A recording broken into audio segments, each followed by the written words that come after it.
முருகப்பெருமான் ஞான குருவாக குடிகொண்ட ஸ்தலம். 2800 ஆண்டுகளுக்கு முன் உருவான ஸ்தலம். 9 நவபாஷாணங்கள் இன்னும் பல மூலிகைகள் சேர்த்து உருவாக்கப்பட்டதுதான் முருகப்பெருமானுடைய சிலை.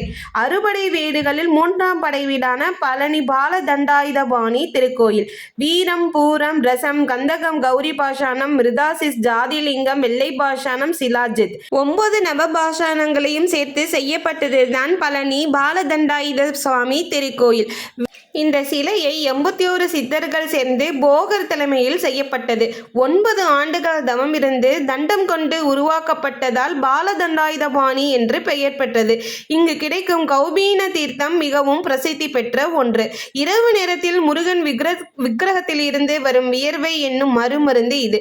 தீராத நோயையும் தீர்க்கக்கூடியது.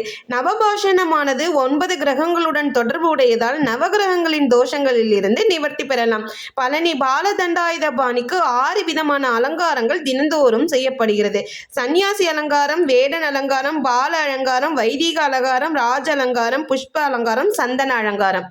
வெற்றிவேல் முருகனுக்கு அரோகரா.